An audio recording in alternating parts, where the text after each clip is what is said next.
Hey traders, how's it going? We're just about to get started into this video and we're starting off with the S&P 500. Now, as we've seen last week, we were down here and we started off the video saying we're looking at this to possibly go down further, but it straight away rallied. So Monday, Tuesday, Wednesday, Thursday, Friday. Yeah, it pretty much just rallied straight off from our last video. We were looking either at a double bottom, like we're seeing here, or a little bit of a penetration lower, and then a closing up higher, but we didn't get that one. We got the double bottom instead. Really nice rally up to end the week now, and also to end the month, because this is the month end. So if we look on the weekly chart first, we can see here starting to break above this downward sloping trend line, looking very similar to this one as well, so that's quite interesting.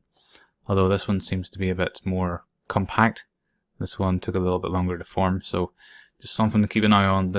It's happening very quick, so just be a little bit more cautious. When we jump to the monthly, we can see the candle has officially closed as a fat doji. So these are indecision type of candles, so whenever you see a rally higher and a pullback, and you usually see sort of like an equilibrium, so the buyers and sellers are at an even stance. That sort of shows within the candle itself, and usually if it's from a support area, it can signal a potential rise higher, and that could be what we're going to see next week. Obviously it could be completely wrong and we could just fall flat on our face again and just head lower, breaking this and so on and so forth. But probabilities and with patterns and technical analysis on our side, it does suggest that price could head higher. How high is unknown, but a couple of areas to keep a really close eye on is this area. If we break above here, which I'm not too certain if we could, but if we do, we could end up having a very fast squeeze up to 3,000. That's a huge psychological number, and it's another area of watching for potential resistance as well. Now, just be careful if you're trading this or any other equity related stocks that are tagged to the S&P. Just something to keep an eye on. Now, if we are to jump to the VIX, we can see last week we were looking here and it did look like it was starting to power up again. So if we can draw in a symmetrical triangle and sort of see something like this, it's more of a bullish pattern. Doesn't mean it's going to go up, absolutely not. It's just a pattern. They sort of just give you quick signals.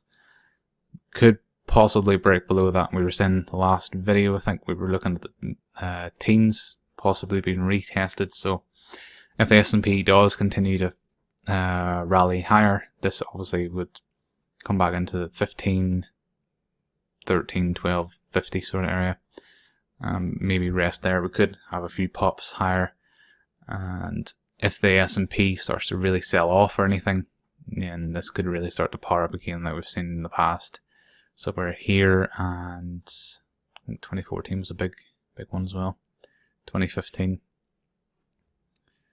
So yeah, just keep an eye on the likes of that and use them in the back of your head.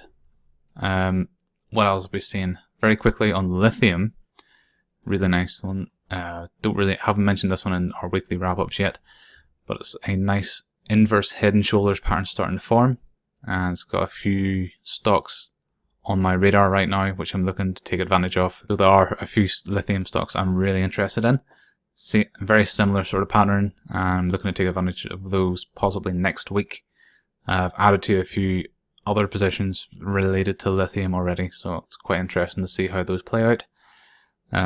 Oil, let's quickly look at this one. Good old oil. Yeah, I've tried to trade this one this week, got stopped out a couple of times, and just a couple of starter positions just didn't work out whatsoever.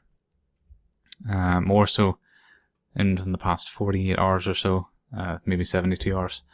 I tried a couple of times. It does look like it's starting to bottom.